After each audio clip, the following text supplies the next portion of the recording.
Hello friends, welcome to the Urban Parenting Sutras channel. So love marriages are getting much more acceptance in India, but still lot of boys and girls they are unable to find suitable partners for marriage on their own. And इसके पीछे कुछ reasons हैं, हम उन reasons को discuss करने वाले हैं and आपको क्या करना चाहिए हम वो भी discuss करने वाले हैं in a lot of detail. तो आज का वीडियो तो बहुत ही इम्पॉर्टेंट रहने वाला है for all the boys and girls who are yet to get married. तो इस वीडियो को आप ज़रूर लाइक करें, चैनल को सब्सक्राइब करें एंड इस वीडियो को आप ज़्यादा से ज़्यादा शेयर करें on your family groups, on your WhatsApp groups, because बहुत लोगों को इस मैसेज की, इस वीडियो की रिक्वायरमेंट है। तो चलिए शुरू करते हैं। तो पहले तो हम उन रीज़न्स को डिस्कस करने वाले हैं। सो रीज़न नंबर 1 इज़ बहुत बॉयज़ एंड गर्ल्स का ये माइंडसेट रहता है कि वो तो बेस्ट पार्टनर से ही शादी करने वाले हैं, they need the best partner. तो हर लड़का अपने ऑफिस की या फिर अपने कॉलेज की सबसे सुंदर लड़की के साथ ही एसोसिएट होना चाहता है एंड गर्ल्स के केस में भी ऐसा है। मोस्टली गर्ल्स का यही माइंडसेट रहता है that they want to be associated with the most handsome boy in their college or in their office। तो अब बॉय के पर्सपेक्टिव से अगर हम बात करें, अब ये एक लड़का है who is average looking and mostly boys are average looking only।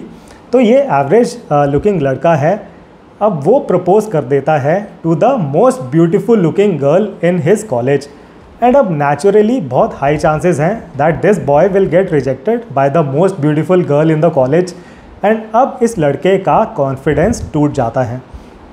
Now इसी तरह का सिनेरियो बहुत बॉयज़ एंड गर्ल्स के केस में प्ले आउट हो रहा है which is a cause for concern. तो इनका माइंडसेट ये रहता है कि अगर ये अप्रोच करेंगे तो ये तो अप्रोच करेंगे only to the most beautiful boy और गर्ल, और मोस्ट ब्यूटीफुल गर्ल और the most handsome boy in their college और इन देयर ऑफिस, या फिर वो अप्रोच करेंगे ही नहीं, they will not approach anyone. Right, तो ये एक गलत माइंडसेट है जिसको आप ज़रूर रियलाइज़ करें। आगे बढ़ते हुए अब ये जो बेस्ट लुकिंग लड़के हैं, ये जो बेस्ट लुकिंग लड़कियां हैं, इनकी लाइफ में अपनी टेंशन्स हैं, इनकी लाइफ में और ज़्यादा इश्यूज़ हैं। बिकॉज होता क्या है, ये जो best looking in their college और best looking in their office boys and girls हैं, इनके पास बहुत ज़्यादा प्रपोजल्स आते हैं। तो इनके पास तो फेस टू फेस प्रपोजल्स आते हैं, व्हाट्सएप पर, फेसबुक पर, इंस्टाग्राम पर, टेलीग्राम पर, बहुत जगह इनके पास प्रपोजल्स आते हैं। राइट, अब इन्हें कोई आइडिया नहीं है who is genuine, who is just doing time pass. Right, तो इनके लिए तो और ज़्यादा टेंशन की बात बन जाती है एंड सोसाइटी का प्रेशर भी बहुत ज़्यादा रहता है इनके ऊपर। बिकॉज अगर एक बहुत ही गुड लुकिंग बॉय है, अगर वो शादी कर लेता है with a average looking girl, ये लड़की थोड़ा एवरेज लुकिंग है, तो सभी लोग उसको सुनाने आ जाते हैं, उससे पूछने आ जाते हैं, उसके ऊपर क्वेश्चंस आते हैं, हज़ारों क्वेश्चंस आते हैं कि अरे तुम तो इतने हैंडसम हो, तुम तो एक बहुत ही सुंदर लड़की से शादी कर सकते थे, तुमने इस लड़की से शादी क्यों करी, शी इज़ एवरेज लुकिंग। तो इस तरह के क्वेश्चंस उससे पूछे जाते हैं, बहुत ऑकवर्ड क्वेश्चंस पूछे जाते हैं and no one should be asking these type of questions, but लोग सोचते हैं कि नहीं, हम तो इस तरह के क्वेश्चंस पूछ सकते हैं। तो उस बॉय के ऊपर बहुत ज़्यादा प्रेशर रहता है। राइट, तो ये चीज़ आप देखेंगे बहुत लोगों के साथ इस तरह का सिनेरियो प्ले आउट हो रहा है एंड इनको बहुत फिर रूड कमेंट्स भी दिए जाते हैं कि अरे दिल आ गया गधी पर तो परी क्या चीज़ है, या फिर लव इज़ ब्लाइंड।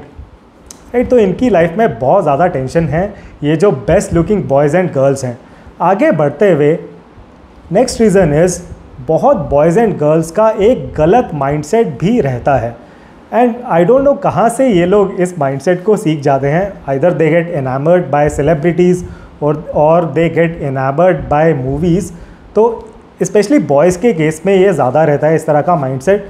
तो ये लड़के चाहते हैं to increase the count, to increase the number of partners. तो ये सोचते हैं, इनका माइंडसेट इस तरह का रहता है कि एक ही लड़की के साथ रिलेशनशिप में जाना तो पाप है। तो इस तरह लड़कों का कुछ माइंडसेट रहता है कि एक ही लड़की के साथ रिलेशनशिप में हम नहीं जाएंगे, हम तो मल्टीपल गर्ल्स के साथ रिलेशनशिप्स में जाएंगे। तो वो अपना काउंट बढ़ाना चाहते हैं, which is again a very very incorrect mindset. And जो भी लोग इस तरह का माइंडसेट रखते हैं फिर वो अपने लिए मैरिज पार्टनर नहीं ढूंढ पाते हैं। तो they are able to go into some casual relationships, and ये बॉयज़ एंड गर्ल्स दोनों के केस में हो रहा है, बॉयज़ के केस में ज़्यादा है इस तरह का mindset. But again these people are not able to find suitable partners for marriage, because जो भी ये रिलेशनशिप्स होती हैं then they are casual relationships only. तो आप रियलाइज़ करेंगे बहुत लोगों की लाइफ में इस तरह के इश्यूज़ हैं। तो जो लोग एवरेज लुकिंग हैं उनकी लाइफ में इसलिए इश्यूज़ हैं, they are not able to find suitable partner for marriage because they want the best looking. And जो ये best looking boys and girls हैं ये भी डिसीजन मेकिंग नहीं कर पा रहे हैं, बिकॉज एक तो इन्हें बहुत ज़्यादा डर रहता है कि अगर अपने से एवरेज लुकिंग बॉय या गर्ल से शादी कर ली तो इन्हें बहुत ज़्यादा बेइज्जती सहन करनी पड़ेगी from the public, from their relatives, from their family. And again इनके पास इतने ज़्यादा प्रपोजल्स आते हैं, दे आर नॉट श्योर कि who is genuine and who is just doing time pass. तो आप इस चीज़ को रियलाइज़ करेंगे बहुत लोगों की लाइफ में इस तरह के इश्यूज़ हैं। अब आगे बढ़ते हुए अब इससे फॉल आउट्स क्या हो रहे हैं, कैजुअल रिलेशनशिप्स बहुत ज़्यादा हो रही हैं, casual relationships in office, in college बहुत ज़्यादा बढ़ रही हैं। तो इस तरह की रिलेशनशिप्स में जा रहे हैं लोग कि दोनों boy and girl are aware कि इस रिलेशनशिप का कोई फ्यूचर नहीं है, इनकी शादी नहीं होने वाली है, it is just a casual relationship, it is just a time pass relationship and it is not going to lead to anything, it is not going to lead to marriage. And ये बस कुछ महीनों का, कुछ सालों का time pass है। And उससे भी ज़्यादा वर्स्ट केस में क्या हो रहा है, जब एक कैजुअल रिलेशनशिप है एंड उसमें एक पार्टनर को रियलाइजेशन है that this is just a casual relationship, but जो दूसरे पार्टनर हैं उनको लगता है that this is a serious relationship. फिर वो जो दूसरे पार्टनर है जब उनको पता लगता है that this was always a casual relationship, तब उन्हें बहुत एक मेंटल ट्रॉमा के थ्रू गुजरना पड़ता है। एंड इस तरह का mental trauma can stay with you for ever. इस चीज़ को आप रियलाइज़ करें फॉर श्योर। अब आगे बढ़ते हुए तो इन रीज़न्स की वजह से बहुत बॉयज़ एंड गर्ल्स चाहते हुए भी अपने लिए पार्टनर सेलेक्ट नहीं कर पा रहे हैं for marriage, and then they are dependent on their parents all together. And अब जो पेरेंट्स हैं वो डिपेंडेंट हुआ करते थे ऑन द रिलेटिव्स कि चाचा जी, मामा जी, फूफा जी, पहले वो लोग सजेस्ट कर देते थे अच्छे रिश्ते। अब ये लोग, ये जो रिलेटिव्स हैं वो भी सजेस्ट नहीं करते हैं। आप ये चीज़ नोटिस करेंगे इन दी सोसाइटी कि जो भी रिलेटिव्स की तरफ से रिश्ते आते थे अब नहीं आते हैं, बिकॉज़ लोगों की ये थिंकिंग है कि अगर शादी नहीं चली, शादी में कुछ इश्यूज़ हुए, शादी में खटपट हुई, तो फिर पूरा ब्लेम उनके सर पर ही आने वाला है। तो बहुत कम रिलेटिव्स आपको ऐसे मिलेंगे, या फिर I would say it is close to zero, इस तरह के रिलेटिव्स जो आपको अच्छे रिश्ते सजेस्ट करने वाले हैं। तो पेरेंट्स इन रिलेटिव्स के ऊपर डिपेंडेंट थे, तो अब पेरेंट्स भी नहीं ढूंढ पा रहे हैं अच्छे रिश्ते। तो एट दी एंड सारा डिपेंडेंस आ रहा है on the matrimonial sites. And matrimonial sites में आप सबको पता है you are in the land of unknown. मैट्रिमोनियल साइट पे जब आप जाते हैं it is not so easy, because वहाँ पर कुछ भी हो सकता है। यू नेवर नो कि जो भी आप इंफॉर्मेशन देख रहे हैं ऑन समवंस प्रोफाइल कितनी वेरीफाइड है, कितना सच है, कितना झूठ है।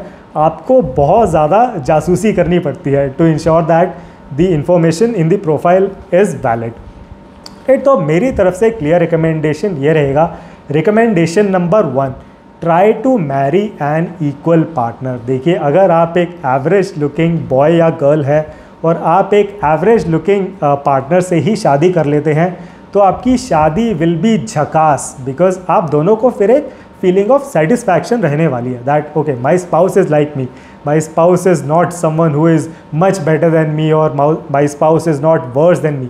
आप दोनों को एक सेटिस्फैक्शन की फीलिंग रहती है, तो आपकी शादी विल बी झकास।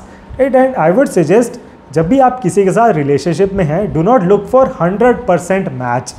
अगर आपको 70-80% मामला जम रहा है, it is good to go for marriage. ये था रिकमेंडेशन नंबर 1। रिकमेंडेशन नंबर 2, देखिए, अगर आप एज अ बॉय और एज अ गर्ल आप अपने कॉलेज के या फिर अपने ऑफिस के सबसे सुंदर, सबसे हैंडसम लड़के या लड़की के साथ शादी करना चाहते हैं, तो आपको भी उस कॉलेज या उस ऑफिस का सबसे हैंडसम या सबसे ब्यूटीफुल बनना पड़ेगा। एंड अगर आप नहीं बन सकते हैं, because it is not easy, your looks, your physique is mostly dependent on your genetics. तो अगर आप वो नहीं अचीव कर सकते हैं। तो हैव योर रियलिस्टिक एक्सपेक्टेशंस, अपनी एक्सपेक्टेशंस को आप थोड़ा रियलिस्टिक रखें। And recommendation number 3 would be, देखिए अगर आप अपने आप से अपने पार्टनर को सेलेक्ट कर लेते हैं for marriage, it is the best case scenario for you. इस चीज़ को आप रियलाइज़ करें। तो देखिए शादी से पहले try to go for serious relationships only, because बहुत लोग शादी से पहले कैजुअल रिलेशनशिप्स में जा रहे हैं। देखिए इन कैजुअल रिलेशनशिप्स में you can get mental trauma for life time, you can get mental scars which can stay for you, which can stay with you for life time. तो आप सीरियस रिलेशनशिप्स में ही जाएं बिफोर मैरिज। जो भी आप relationships में जाते हैं, नेवर थिंक कि अच्छा ये this is just a casual relationship, ठीक है 1 साल के बाद this relationship will be over. वो मेंटल ट्रॉमा आपके साथ रह जाता है, एंड कभी कभी तो वो मेंटल ट्रॉमा आपके साथ पूरी लाइफ टाइम रह जाता है, राइट। तो इस चीज़ को आप रियलाइज़ करें। तो आई होप इस वीडियो में मैंने जो भी पॉइंट्स डिस्कस किए आपको काफ़ी प्रैक्टिकल लगे होंगे, and you will make a note of these points. And जो भी आप में से बॉयज़ एंड गर्ल्स मुझे सुन रहे हैं who are yet to get married, please आप इन पॉइंट्स को इम्प्लीमेंट करने की कोशिश करें। थोड़ा कुछ आपको माइंडसेट चेंज करना पड़ेगा, एंड अगर आप अपने माइंडसेट को चेंज करते हैं तो आप बहुत ईजिली अपने पार्टनर को सेलेक्ट कर पाएंगे फॉर मैरिज। तो I hope you like the content in this video. Do like it and do subscribe to the channel. Thank you very much for watching this video. See you in the next one.